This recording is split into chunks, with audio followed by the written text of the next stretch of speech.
Hey, hi, hello viewers. Welcome back to Pannrathuku Tamil channel.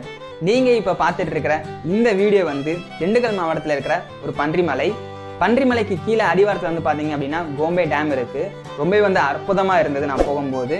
நீங்க பார்த்துட்டு இருக்க இந்த வீடியோ வந்து நான் 3 மாசத்துக்கு முன்னாடி போயிருந்தேன். நீங்க இந்த இடத்துக்கு போறதுக்கு முன்னாடி தண்ணி இருக்கான்னு சொல்லிட்டு ஒரு தடவை கன்ஃபார்ம் பண்ணிக்கோங்க. இந்த பன்றிமலையில அடிவாரத்தில் நான் சொன்ன மாதிரி கோம்பே டேம் தண்ணி வந்து மறுகால் பாயும்.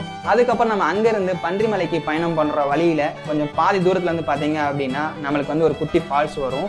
நான் போகும்போது அந்த இடத்துல தண்ணி வந்தது. நான் அங்கே நல்லாவே வந்து குளிச்சேன், என்ஜாய் பண்ணேன். நீங்க இன்னும் அந்த இடத்துக்கு போகல அப்படின்னா மறக்காம போயிட்டு வாங்க. நீங்க ஒரு பைக் டிராவலரா, இயற்கையை விரும்புறீங்களா, கண்டிப்பா இந்த இடத்துக்கு போயிட்டு ஒரு தடவைனாச்சும் விசிட் பண்ணுங்க. ரொம்பவே இன்ட்ரெஸ்டிங்கா இருக்கும். நீங்க இன்னும் நம்ம சேனலை வந்து சப்ஸ்கிரைப் பண்ணல அப்படின்னா மறக்காம நம்ம சேனலை வந்து சப்ஸ்கிரைப் பண்ணிக்கோங்க. உங்க ஃப்ரெண்ட்ஸ் அண்ட் ஃபேமிலி எல்லாருக்குமே ஷேர் பண்ணுங்க.